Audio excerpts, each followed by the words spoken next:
the host of Aaron's Hour, Aaron Phillips. Hey, everybody. Welcome, and a glorious Saturday that it is here. Thank you for making me part of your Saturday. I'm Aaron Phillips, coast to coast with the most. That's right. Says it right there. Or toast, depending upon if you're watching during breakfast. We appreciate it.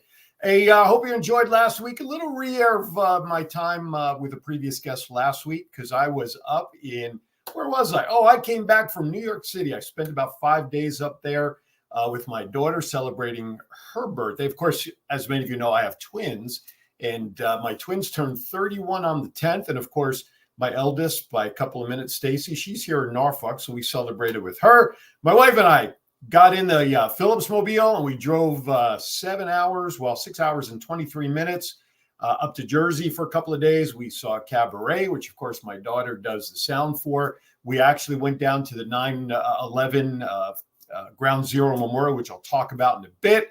Went out to Chelsea Market. We were Pier 57. And then the last day before we drove home, spent the entire day on the beach at Point Pleasant. That's right, where we say we're going down the shore. We don't say we're going to the beach. We say we're going down the shore. The day was gorgeous. It was a great 3 days traveling. Starting to not really like a whole ton of traveling. But hey, you got to do it because in a couple of weeks, I'm getting on a plane and heading back to Las Vegas for a week, going back there to host the Wrestle Connects Collectibles and Memorabilia Show with a ton of wrestlers.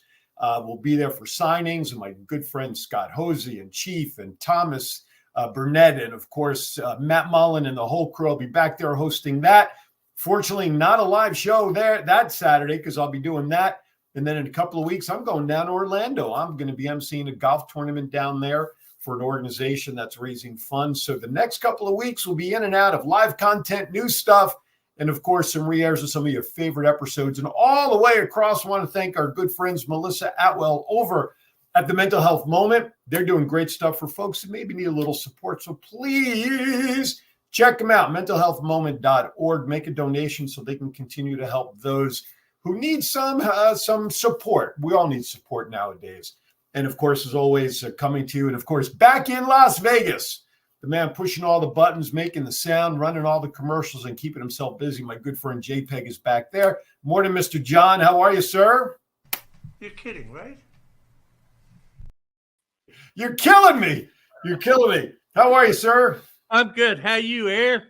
You know what, my friend? It's good to be back in the saddle. Here I am. I supposedly retired. I don't know what that means. I'm running around more now than I think I did when I was living in Vegas with stuff happening. Still raining? No, you know what? I'll tell you what. The other day, I had to get up to go to a Kiwanis meeting. You know, I actually had to throw on a hooded sweatshirt, dude. It was 50 degrees. We did get a quick rainstorm the other night, but for the most part, over the last couple of days, the weather's been about 10 degrees cooler than normal. We've been in the mid 70s, dry, thank goodness. But yeah, it's kind of giving us a little bit of a break. So yeah, we dropped down to 82 today. Oh boy, that's at 8 o'clock in the morning. You know. Yeah, well, I can hardly wait till I come back out there and warm up a little bit when I come out the week of the 13th. Yeah.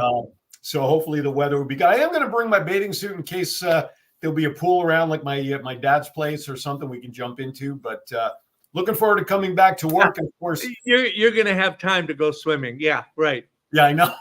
I know. Between wanting to see everybody, as a matter of fact, I will be coming back to the studio. I have to do some promo work back there. So I'll be back in studio with John doing some work and helping out the Mental Health Moment folks. We're going to make a little tweak to their commercial as well. Right, John? You're killing me with that. You're killing me. All right. So I want to listen. I'm not in the studio, so I can't get here. So I know. I have to find other ways. So anyway. It shows me that you do love me after all these years, that you've put time into something like that. Yeah. Hey, you know what? While you're with me, and of course, you know, 9/11, we're coming up on yet another year. 24 years, if I'm not mistaken, or whatever it was. I can't even remember how many years it is now. 23, isn't it? 23. 2001. 2001, right? So coming up on 23 years. 24 is when I lost my mom. But where were you? Know, there are things in our life, like when the space shuttle exploded in '86. Right. God forbid. You know, we all know where we were. Where were you? What were you doing at the time that 9/11 happened? When the planes were starting to hit the towers? Actually, I was getting ready for work. I was getting dressed. I had the news on. I was watching CNN, and I had missed the first plane. And I just happened to was paying attention just before the second plane hit, and yeah, it was pretty freaky. It was surreal. I did go to work that day, and we probably worked for 3 or 4 hours, and then the boss said, "You know what, guys, this is, just go home." I think it was, I forget whatever the day of the week it was, and they said, "Just come back Monday." Yeah. So, and then because at the time I was working for a company that I did a lot of traveling all over the country. And so all of the projects that I was supposed to go out and visit for that next month or so, that was gone, Just stopped. Yeah. Yeah. So, and then the first time I did fly, Yeah. it was funny. It was in October, and I was flying down to Orlando, and I had a problem with my bag. As I was checking the bag and going through, and they were, doing everything, and I had one of those like zip up duffel bag things, and the zipper had busted on it, and the TSA guy is the one who busted the zipper. Oh no. So he's scrounging around. He got some duct tape, to tape the thing up, and so he's taping it up, and I reach in my pocket, and I pull out my little Swiss Army knife, okay, right, to cut the tape. Yeah. And I cut the tape, and he takes the roll. I put this back in my pocket, and he stops and he goes, "Wait a minute, you can't take that on the plane." I can only imagine. I'm looking at him, and I'm going, the fucker's only this big. Even if I stabbed you in the chest, I would never reach your heart, dude. Wouldn't it get past the hair on the chest? Yeah. Anyway, it's just kind of a freaky thing. And we both kind of looked at each other like, yeah, I know this is ridiculous, but put it in the barrel anyway. Yeah. Unfortunately, it was pretty somber. It was a serious, it was a serious time, and all of us, I know, it was kind of nice in a way to see how we all came together, and supported each other for a short period of time, and then we fucking lost it again, Yeah, and that's I'm glad you touched on that. You used the word surreal, and we'll get to my pictures and stuff here in a moment. And I haven't forgotten the introduction from Vegas Unwrapped 2.0. We'll get to that in a minute. But the word normal, the definition of normal from that moment on through today has really changed. I mean, we have a new normal was defined, a new lifestyle, TSA, everything has totally changed. And it's seeing armed National Guards in the airport. Oh yeah. That was surreal. Yeah. But yet there are places in this world where armed guards, John, are part of everyday living. Like no, that's what I mean. But to see it here in our country, that was a sobering fact. It's like absolutely it can happen here. And you touched on the thing. Here we are 23 years later, and the patriotism at that time. I mean, I remember, not a political statement as I say this, but I remember when baseball came back and it was at the World Series, Mets, Yankees, there's Bush throwing out the first pitch. Right. And if ever there was physically the best first pitch ever thrown, right down the middle. Now, of course, Bush had baseball background. He played ball, and he was a part owner of the Rangers previously. But what he did at that moment, and he went out, I think there was a behind the scenes documentary when he went out to do that. Of course, the Secret Service was worried about assassination, all that stuff. They wanted him to go out with a jacket, and he said no. He didn't want to put on a life jacket, a bulletproof vest. He said no, it's going to inhibit my first pitch. Yeah, and he went out without the vest, threw a perfect strike, and take it for what it's worth. Again, not a political statement. There is nothing in the standard operating procedure manual to be president on how to handle a crisis like that. Right. And what he did to help bring us back together when he went down to ground zero. Now, one of the things that you use the word surreal, and again, we'll bring these pictures up here in a moment. We're going to get ready to go to break here in a few minutes, and we'll do this on the other side. If anybody out there has never been to Ground Zero, where the monument is, the word surreal was the very first word that came into mind. We took the subway to Lower Manhattan, to that area. And when you come out of the subway and you walk out of what is called the Oculus now, which is what was underground where Penn Station used to be, which I guess it kind of still is. It's stores and it's a beautiful facility. But when you come out onto the ground the way we came out, Engine 10, which I think is one of the pictures I sent you, is literally right across the street. It's as far as from where your studio is, John, to the Wendy's behind you. Wendy's was the World Trade Center. Your studio is Engine 10. Yeah. And to walk out and to see that, my first thought was seeing this engine company, and I wish I could have gotten Frank Pizarro on with me today, because he'd have been, maybe I will in another edition.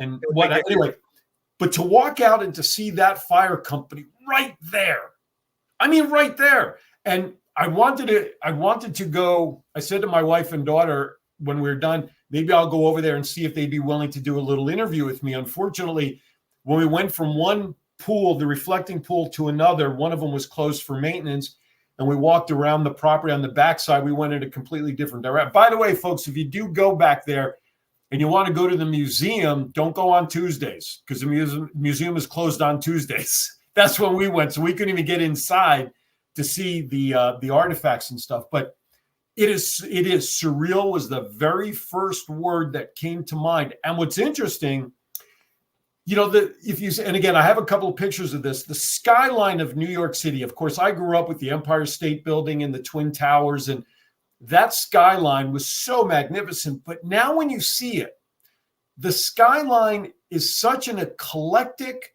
combination of buildings, which mirrors the city.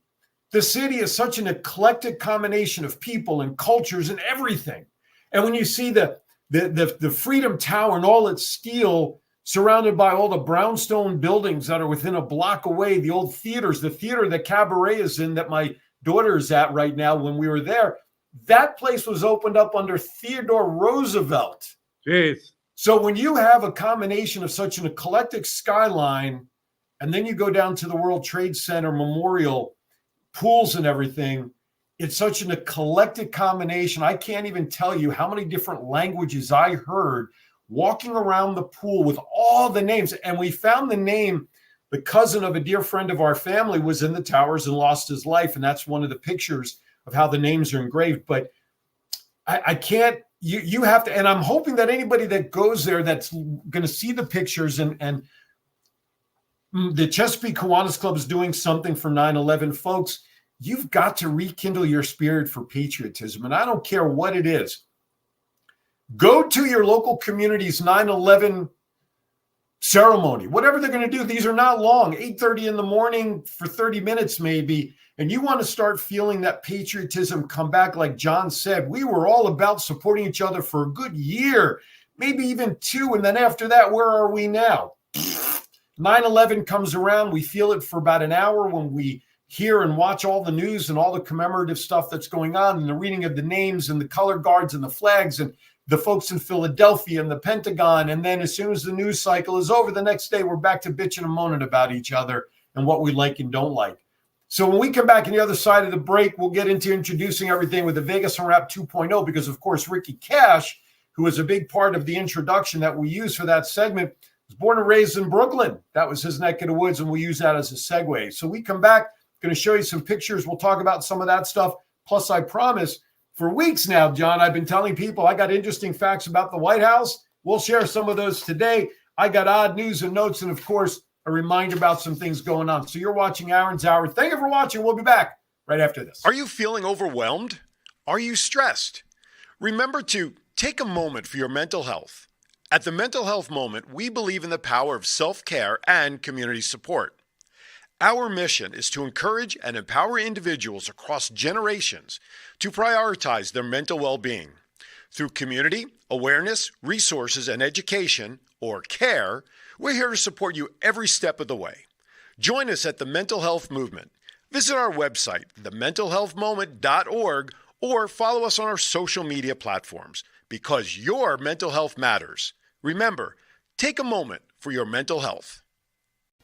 Hi, my name is Edgar Alejandro. I'm the co-founder of Rising Again Productions. So we've been here in Vegas producing films for the past couple of years, and we've seen our fair share of studios. We've worked in our fair share of studios, and to be honest, WWDBTV has been our favorite by far. John is so welcoming. The space is wonderful. It's perfect for what we need. We've had rehearsals here. We've had callbacks here. We've had table reads here. So if you're a Vegas creative, or really just a creative coming into Vegas, definitely check out this space. Chat with John. I think you'll find that this studio has everything that you'll need as well.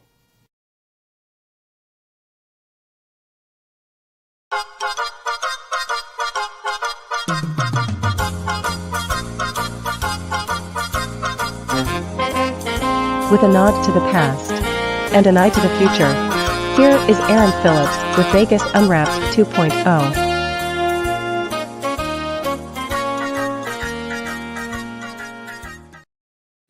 All right, welcome back. If you didn't like Batman or Batgirl after seeing my Batgirl, and can you not like Batgirl? Holy cow. Too bad she's AI. Anyway, welcome back to Aaron's Hour. Just chatting with John here a little bit about the trip I recently had up there. So we're getting, listen, Labor Day is coming up, the unofficial end of summer. We have, of course, the 9/11 stuff coming up around the country, probably around the world. But before we get back to that, speaking of 9/11, here in the Virginia area, the Norfolk area, Virginia Beach, etc., 9/11 Chesapeake, if you're in the area, within the sound of my voice, if you're coming to visit Virginia Beach and you're looking for something to do on Wednesday, 9/11, the Chesapeake Kiwanis Club will be there serving coffee and maybe some Danish and stuff at 8:30 at the Chesapeake City Park. That's 900 City Park Drive here in Chesapeake. Ceremony begins at 8:30. We'll be honoring everybody who lost their lives in New York City, the Pentagon, Pennsylvania, etc. And of course, there's going to be a color guard. There'll be some speakers and things. So come on down or check out your local 9/11 services, your remembrance services in your local area, man. Go check them out. Feel the love and support these people. These 3,000 people who lost their lives plus, and everybody since. Let's not forget, many people's lives have since passed. Firefighters, EMT, everybody who was there who had some disabilities because of all the smoke and the dust. There's still people who are losing their lives or whose lives have drastically changed because of that day due to health reasons. Frank, go ahead. I want to make a point there, okay? Yeah. So recently, last year sometime, the military has admitted that, we had the Agent Orange thing, that it had caused some illnesses. And then they came out with the new PAC Act, which was the burn pits in all of that in the military, all of the illnesses that had caused. Yep. And I mean, it's exactly the same as what was going on in New York City at the time. Yep. And so, I mean, the battle to get those people, healthcare benefits and stuff for that. I mean, in my mind, it was absolutely freaking ridiculous. Yeah. I mean, anyone who says, "Oh no, that can't be the cause," had no clue what the hell went on there. But anyway, that's my. And it's interesting. I'll get down off my rant now. No. You're fine, because you know what? Of course, a mutual friend of ours, a show we used to do, represented somebody whose husband lost his life due to the effects of Agent Orange, and the military refused to acknowledge that this even existed. But he since fought for the widow and successfully managed to get coverage and get her husband's benefits and all of that, because finally the government did recognize Agent Orange and such. So it's a great parallel, because our good friend Frank Pizarro, who of course we know from an entertainment standpoint was the front man for the Platters for 10 years. By the way, if you're in the Patchogue area, I did see on his post that he's coming out there to do a show later this month or sometime in September, but check it out. But he was also a firefighter for many years, was at Ground Zero, and also has been permanently disabled from being from the firefighter profession because of effects from being down there. So definitely. Now, on another note, September 6th, if you love to golf and you're in the area here in Virginia Beach, the Kiwanis Club of Virginia Beach is putting on a golf outing on Friday, September 6th. What? Yeah, can you believe it? Golf outing? What did I say? A flog outing of what? A golf outing. Flogging, golf outing, fundraiser. Who You mean cares? we're going to do a golf tournament thing, right? Somewhere in there. Yeah, some with a little white ball and something to hit them with. Yeah. Friday, September 6th. Registration is 10:30 a.m. So if you're coming out this way, you're coming to vacation. If you're a guy, even if you're not a golfer, somehow I got swoggled and hogtied into golfing. I'm golfing with my daughter, Stacy, her boyfriend, and the boyfriend's dad. I'll just let that idea float out there, folks, of the four of us swinging golf clubs. So we'll be out there on the 6th. So come on out. It's at Sewell Point Golf Course, $100 to golf. If you're going to register after the 23rd, which is tomorrow, it'll only be $110. Yes, sir. I have a question. Uh-huh. So if you're not able to make it to the golf tournament, Uh-huh. can you donate money to the cause? Absolutely. I'm sure you can. And if you'd like to know how to do that, just message me at Aaron's. What's my email that I should use? AaronsHour2021@gmail.com. God almighty. I got too many shit. Listen, I go to the Chesapeake Kiwanis Club. I mix people up with Virginia and vice versa. That's all right. When I email you, I just type in AA and then I pick from the list. I got them all. Anyway, 10:30 a.m. Eastern Time registration. Lunch at 11. Shotgun start at 11:45. That's Friday, September 6th. So coming out, it's a good cause because they raise money for things such as Patriots Paws, which is service dogs for disabled vets, the annual Special Olympics fishing event, which is a great time, St. Mary's Home for Disabled Children, foster care, rescue squad. So come on out. If you'd like some more information, you can email me or call the coordinator. His name is HL, like Henry Larry Marks. He's the tournament chair, 757-672-2222. All right, let's get back to 9/11. If you'd bring up some of those pictures, we'll talk about that. We'll have some fun, kind of show you some of what we saw there. So here is that ladder company engine number 10. Literally, folks, this is right across the street, and you can see their doors still decorated. And they are with where I'm standing taking this picture. The first pool of the memorial where Ground Zero was in the two towers is right behind me. So imagine you're working for that fire company and that first plane hits. And John, like you, that day, it was 6 a.m. Vegas time or a little before. I had just come downstairs into the kitchen getting ready to go to work. My wife was getting done upstairs. I saw the results of the first plane, and they're reporting it like, maybe the pilot had a heart attack, something happened. Then all of a sudden, the second one, and now I see the second one in disbelief, and I go screaming up to my wife that she better turn on the TV while she's getting dressed. So you and I must have been watching it at almost simultaneously at about the same time. But imagine what these folks are going through there as well. Let's go to the next one. So this is actually a picture down around near Pier 57. So the picture you're seeing, folks, this is New York shooting back across to New Jersey at Pier 57. People can knock New York and how big it is, how dirty it is, how this and that. Let me tell you, there's beautiful skyline pictures and views from both sides, from the Jersey side looking into New York. Of course, that's the Hudson River that's right there, and vice versa. So these are just some of the shots here. Go ahead, keep going if you would. Now, here is one of the most beautiful shots. That picture in the middle there, that building in the middle, that is the tower. That's the new tower standing where, and the thing on the left that sort of looks like these fins coming out, that's part of that Oculus marketplace that's down below what used to be and still kind of is Penn Station right now. But you could see, and to the right of this in the picture, you could see that older building on the right side, right in front of that skyscraper. Exactly what I'm talking about when it comes to the mixture of skyline, to the eclectic nature of the skyline, to exactly what New York City brings. Go ahead, next one. My wife and my daughter, I guess now the newest thing in taking pictures of selfies is putting cameras on the ground so you can see what's up. And so my daughter, Alyssa, that's my sound doctor. She's the one that is working Cabaret, the sound engineer, my wife, Eileen there. So you put the camera on the ground, you position your shot to take what's up behind you, and there we are standing in front of, quote unquote, Freedom Tower in this picture. Go ahead, Nat. Not the most pleasant picture of nose hairs, but it is what it is. So again, I got to interrupt you, okay? Because when I was learning photography and stuff, one of the things that they taught us was never shoot from that angle. Yeah. Well, Seriously. I get it. But if you look at TikTok and you look at all the, they're all doing it now. It's all changed. Yeah.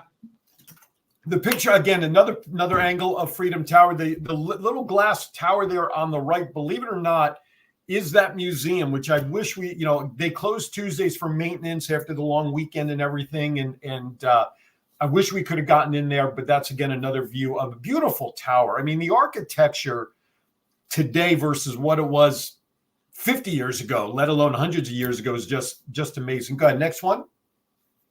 So this is what you see. I was going to crop this because that poor young lady to the left there got in my picture. But so this is what you walk up to. You walk in and you see the map of the South Pool, the Memorial Museum in the direction. So the North Pool, which is of the two squares, that's the one on the bottom right. That's the one that was open with the water flowing. And I think I have a picture or two. But next slide should be, no, go to the slide with the visitor conduct on it. I took a close-up picture of that, if you can find it. So here you go. So I guess in a way it's kind of sad that when you come to a memorial like this, that they have to put up a sign to remind people how to conduct themselves, okay? That this is a 9/11 memorial place of remembrance and quiet reflection, which it was, man. There was not a whole lot of noise per se. Visitors should exercise proper decorum and behavior. Visitors and belongings are subject to security, but none of that really happened while we were there. But the fact that they had to put rules up on how to conduct oneself, kind of interesting. All right, go back to where we saw some of the names. So this is the name on the bottom. Andrew Stephen Zucker is the cousin of a friend of the family who lost his life. I think he was a financial planner, one of the financial planning companies that was up there in the towers. Was among the victims, and we happen to have found his name. Now, there is a map. If you have a relative that lost their life and you want to know where they are, so each of these slats of concrete and engraving are all numbered. South Pool, S, like his was located at S45. So that tells you that his name was on the South Pool rim and what placard it was, 45, 46. And then, of course, the North Pool has the same thing. So that's all running water going into the middle, literally ground zero, the whole of the building. Now, underneath the railing, and I'm pointing at my screen like you all can see this, but the little railing that's there in front of the names, that little shadow part, is also water.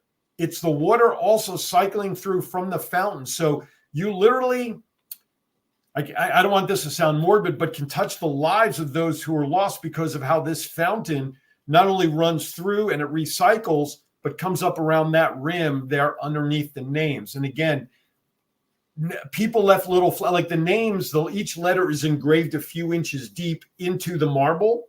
So people, you'll see, and I don't think I got any pictures of it, but as you're walking around, people stuck little flowers into the letters. Now, this south side, many of the names are listed are the fire company people and the EMTs and the Port Authority people and many of the names from the building. So there is a theme and direction of how these names are out here for the memorial remembrance structure. So hundreds of people going through here throughout the moment. Go ahead, next slide.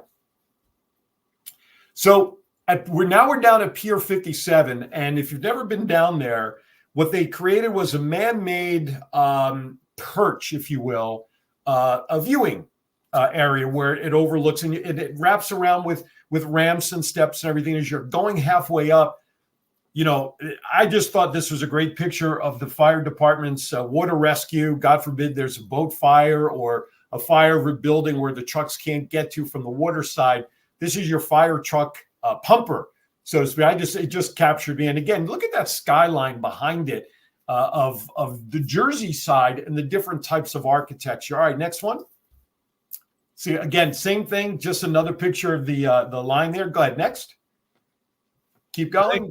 I think that's it, bud. That's it. All right. So, the other thing that I did, and I just again wanted to pepper a little bit of the flavor of New York City. I got to be honest with you.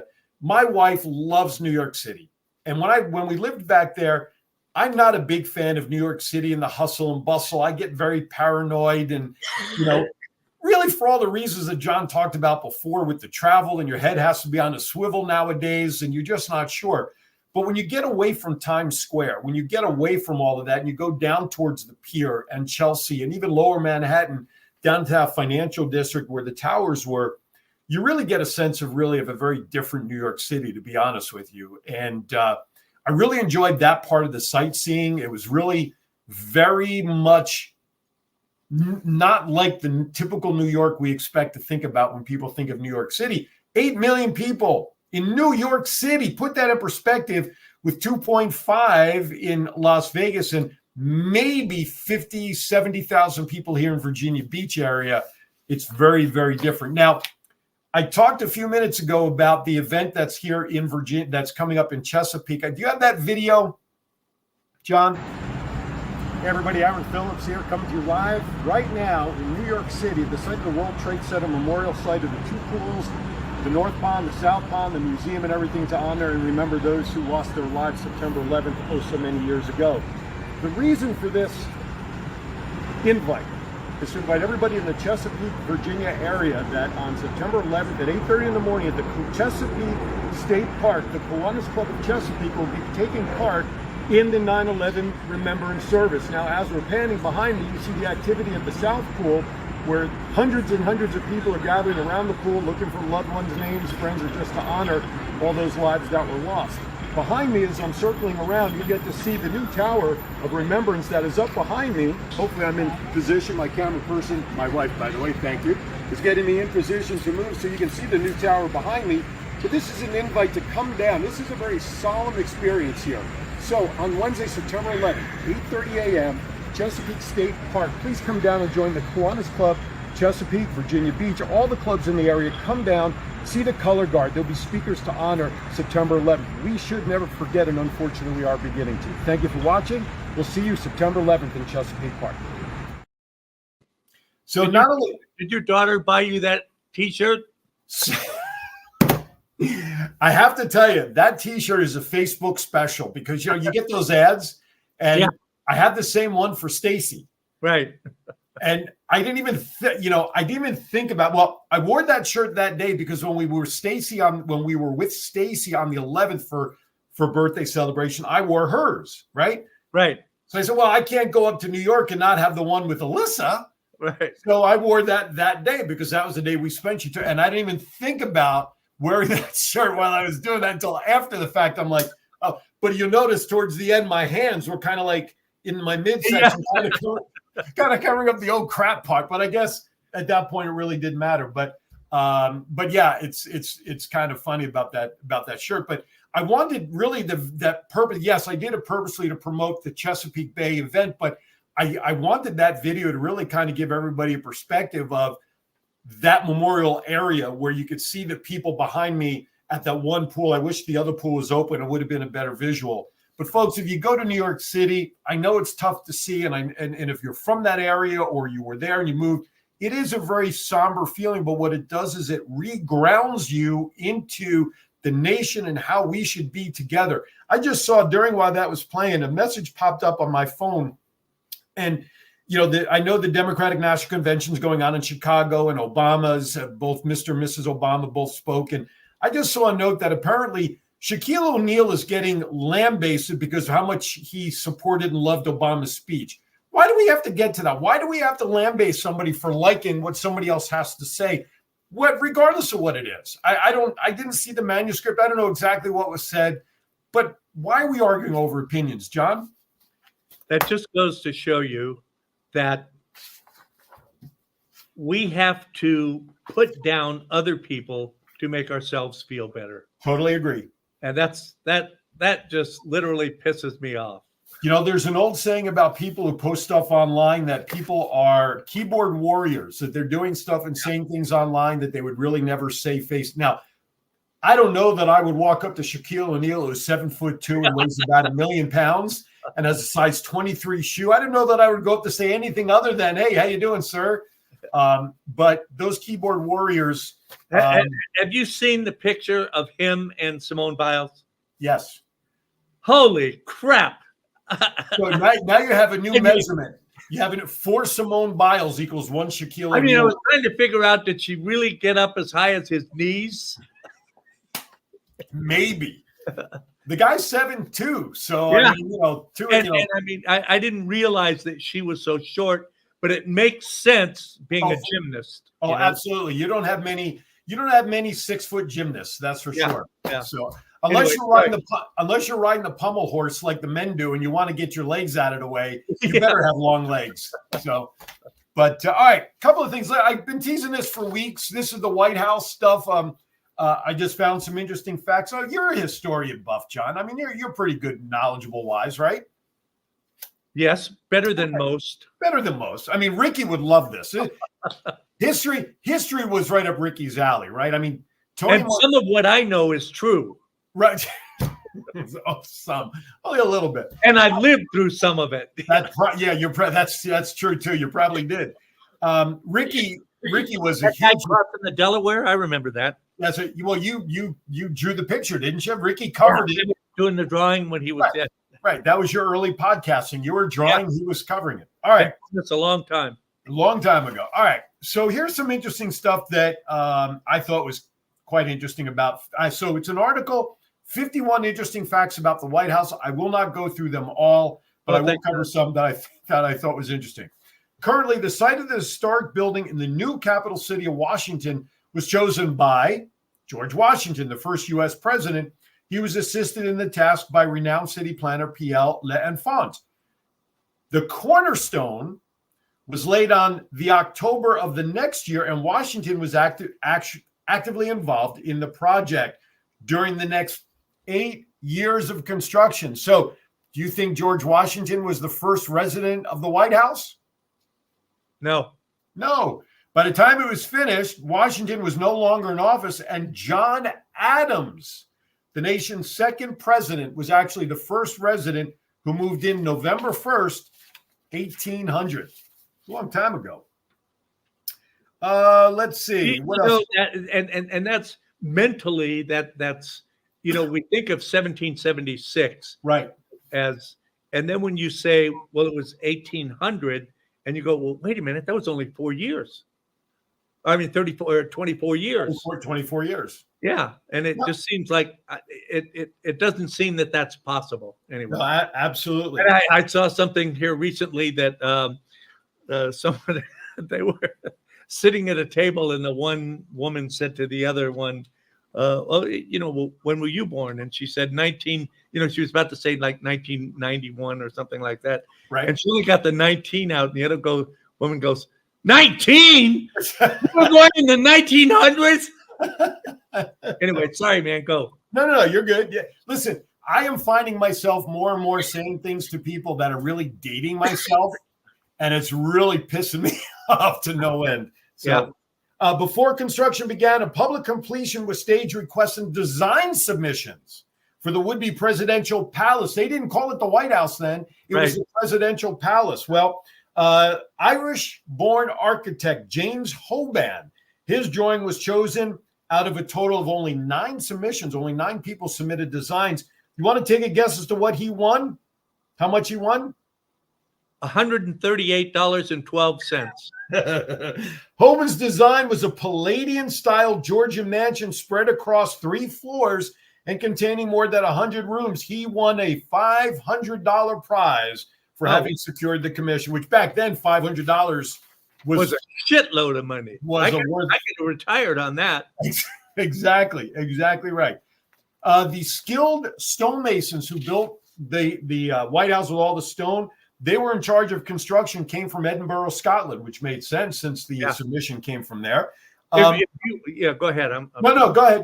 I was just going to say that if you really want to know some awesome facts about the White House and its beginnings and its history, read Dan Brown's Angels and Demons. Okay. Because he gets into that a lot of different things, specifically the cornerstone and why that was chosen, where it was chosen, and why it was placed where it was, the rotunda, some of the columns and all of the meaning behind that most of us don't know. Yep. No, absolutely. And this doesn't go into that, but yes, the where's and what fors. Right. People may not realize that before the construction of the White House, that there were actually 2 presidential palaces. There was one up in New York and one in Philadelphia at the time, because, of course, Philadelphia, the birthplace of the nation, of course, right. and all of that. Both were occupied by Washington, though, at different times during his 8 years as president. By the time John Adams had moved in at the now iconic location, the entire federal government at that point had already relocated to Washington from Philadelphia. So Washington was certainly becoming the place to be. So I'm going to start skipping ahead because I think some of the more interesting facts of the silliness of some of the stuff that's there is quite interesting. Of course, during the War of 1812, British soldiers set fire to several federal buildings in the capital, including the White House at the time.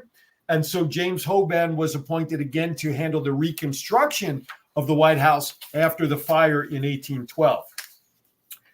President Monroe added the semicircular south portico added to the building in 1824. Later in the decade, President Andrew Jackson added the north portico. So every president seemed to have added a little something that they wanted within the White House at the time. Although a number of proposals were put forward during the late 19th century, the building did not undergo any significant alterations until President Teddy Roosevelt assumed office in September of 1901, moved into the White House. Roosevelt had the West Wing, then known as the Executive Office Building at that time, constructed in 1902, and relocated the presidential offices from the second floor, which was actually in the family living quarters. So imagine going to bed and yet the president's there doing their thing. Eventually, all of the operations for the president was moved to the West Wing where the Oval Office is. Let's see. President Taft, Roosevelt's successor, oversaw the construction of the Oval Office within the expanded West Wing at the time. Central air conditioning, here we go, was first installed in the White House during the renovation during Harry Truman's term. He moved into the famous house because at that time the house was going under reconstruction because, believe it or not, it was already starting to show signs of structural weakness even in 1945 when Truman took over. Let's see what else. In 1962, let's go back. The White House received its last significant alterations courtesy of Jacqueline Kennedy, of course, wife of President John Kennedy, known for her refined taste. Jacqueline was instrumental in turning the mansion into a center of national culture. She collected enough items of artistic and historic value that tastefully designed the many rooms that are there now in the White House. Jacqueline also conceived of and then conducted a televised tour, the first time in 1962 that a tour of the White House was put together. All right. The very next night after he moved into the house, John Adams wrote a letter to his wife, Abigail, with the following famous words. And it says, "I pray heaven bestow the best of blessings on this house and all that shall here enter inhabit it. May none but honest and wise men ever rule under this roof." So that inscription is there. Evidently, Abigail Adams didn't share her husband's enthusiasms once she arrived at the house. Quite appalled by the unfinished state of affairs, the First Lady was particularly inconvenienced by the lack of fence, yard, and other basic outdoor facilities. Reportedly, Abigail was in the habit of using the then incomplete East Room for hanging out the dirty laundry. Imagine having the dirty laundry of the president hanging out there for all the world to see. So let's see. What else can I tell you? Crowd. I have a fact. What's that? Go ahead. Go. Yep. Jimmy Carter installed solar panels on the roof of the White House. Really? Yes. And Ronald Reagan took them off. Nice. Oh, he took them. Why did he take them off? Because he was he was an idiot. All right. I really don't know. Okay. But now imagine going to knock on the door of the White House and you wanted to do a tour. So a gentleman by the name of Charles Dickens. Anybody ever hear of Charles Dickens? Of course. When he visited the White House, on an official invitation. I'll bet he had great expectations. I bet he did. That's right. During his 1942 tour of the U.S., subsequently the famed novelist, no one was home. He went knocking. No one was at the White House. So what did he do? He let himself in and began exploring the building on his own. And when was that? 1945? 42. Oh, 42? Later. Wait. That was after we had entered the Second World War. Correct. So everybody was nobody in the White House? It begs the question, who's minding the store? Yes. Right? Later during that tour, though, while he was going around the White House by himself, he came upon people and found to his horror that many people in it were actually spitting on the carpet freely and frequently. At a later date, the novelist remarked half ironically that it was his firm belief that all presidential housemaids are paid high wages to keep the carpets clean. So, all right, let's see. Following the assassination of Abe Lincoln, many of the house's belongings were looted while Mary Todd Lincoln lay grieving in a room for 5 weeks. Afterwards, she was accused of stealing government property, whereupon an enraged Mary Lincoln prepared a detailed inventory of all the items she had taken with her while leaving the presidential house. Let's see. A refrigerator was among the first modern amenities to make their way into the interior of the Grand Mansion. It was installed in the living quarter in 1845, and soon after in 1849, gas lighting was installed, and later in 1891 came electric lighting. Can you believe it? And who installed the first tab soda fountain in the White House? Yeah, him. Right. Give it to me. Who is it? Lyndon Johnson. There you go. I knew it. I knew the name. By the way, William, was it Taft or is it, which was a president that weighed like over 300 pounds? Cleveland, Grover Cleveland, maybe? Yeah, Grover Cleveland. So I don't think it's in my information here, but he had a specialized bathtub that was brought in and installed in the White House to facilitate him. Nowadays, I hear it's used for lap swimming. Anyway, but it's still there. It was huge. Guy was 300 pounds. He took a bath. That's what he wanted to do. In 1810, the name was changed to Executive Mansion from the original presidential palace. So although the name White House was officially adopted at the behest of President Roosevelt in 1901, it was already in common use from the pre-fire era. Reportedly, people came to refer to the building as the White House because of the stark contrast its white-gray sandstone presented with the red brick of most of the adjacent buildings. So it didn't just like, oh, let's just call it the White House. It's because it truly was the color of everything that was around there. All right. Let's say, in addition to, did you know there's a dentist's office and a flower shop in the White House? I did not know that. Along with a bowling alley and a movie theater. And if I'm not mistaken, wasn't it Kennedy? Are these for public use? No, these are for the president. Yeah, exactly. Yeah, well, one admission, please. Literally, you could be in the White House and have everything you want. Yeah. Now, there is truth to the rumors that there are tunnels that the presidents can go out, because there is a story that I think it was JFK went out one night in the tunnels, which goes by all the gates. He put on a jacket with a hat or whatever and wanted to go walking, in Washington. And allegedly nobody recognized him. Right. But there is truth to these tunnels, because obviously it's the I same. heard that story as well. Yeah. Let's see. Contrary to Dickens, realized that was him sitting next to me for years. Exactly. Let's see. Contrary to Dickens' speculation, majority of the White House's servants until the Civil War comprised of enslaved people, and until 1901, wages of all White House staff were paid for by the president. Imagine if that was happening today. The White House was built by slaves. Correct. Yeah. Oh, absolutely. Entirely. However, till today, the president and the first lady are billed at the end of each month for their meals, as well as all other personal items that they use during the period of the presidency. Let's see. I'll bet McDonald's made a fortune a few years ago. Yeah, exactly. During a crisis, the president meets his advisors in the Situation Room, which happens to be located at the basement of the White House. Let's see. And I think that's about all. I think that's all I want to share. There are many other interesting facts. President John Tyler was the first president to actually have his picture taken at the White House. Franklin Roosevelt, the first president to ride in an airplane.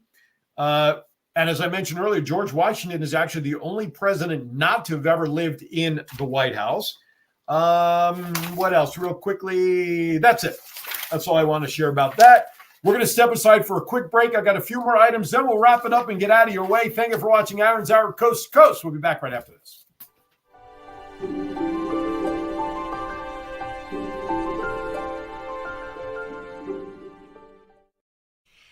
Hello, my name is Mary McElhatton. I am the host of the Permission Mission Show. We air every single week on Friday, 11 a.m. Pacific Time with the WWDBTV.com and also my Permission Mission Facebook page. Permission Mission is a platform that we are able to talk about mortality openly, boldly, bravely, because it is something that's happening all the time. And to know more about it is going to help every family out. Thank you for joining me again, Mary McElhatton, the host for the Permission Mission Show.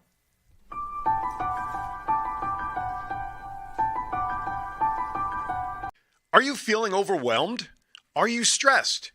Remember to take a moment for your mental health. At the Mental Health Moment, we believe in the power of self-care and community support. Our mission is to encourage and empower individuals across generations to prioritize their mental well-being. Through community, awareness, resources, and education, or CARE, we're here to support you every step of the way. Join us at the Mental Health Movement. Visit our website, thementalhealthmoment.org, or follow us on our social media platforms, because your mental health matters.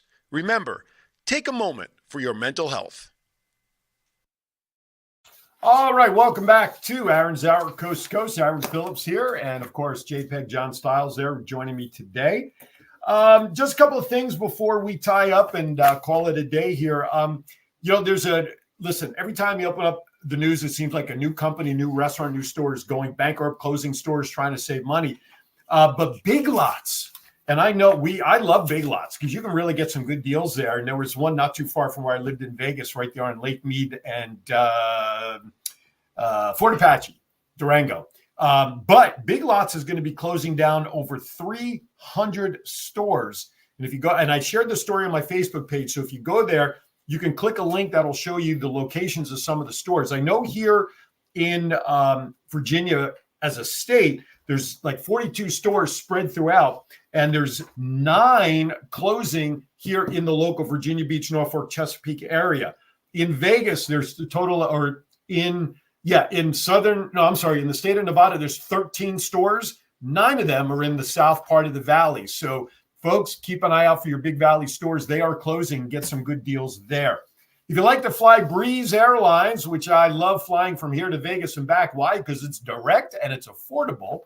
News just broke that Breeze will be from Norfolk, from this area. They're going to be starting to fly direct to New Haven, Connecticut, and West Palm Beach.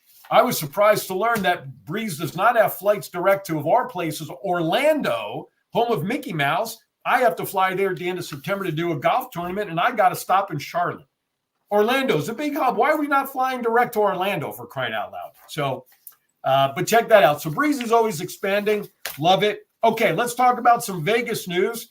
Just read this week, shared it on my page. The Sphere, they got a new residency getting ready to come in there. If you're fans of the legendary Eagles, not the football Eagles, because I would never push anything about the football Eagles as a Giants fan, but the Eagles. They have a residency that is scheduled 20 shows starting September 20th. That's going to run from then through January 25th. And they are in the process of already being sold out. So if you're an Eagles fan and you want to go check out the Sphere, you better do it quickly. Also, for country fans, other stars have residencies booked on the Strip. Carrie Underwood, she's got 15 or more shows that'll be on the Strip spread out between August, October, March, April. Also look for Garth Brooks. He's at the Coliseum. Shania Twain, Keith Urban, and Brad Paisley all have residences currently running right now there on the Strip over the next couple of months. Now, I thought, John, Paris was a little bit older than 25 years. The country's been around a little longer, hasn't it? Yes. Well, City, are you talking about the city of Paris in France? Well, yeah, but I'm talking also about the Paris Hotel on the Strip. Oh, okay. Yeah. Okay. All I right. was trying to set it up to be funny, and you failed me, John.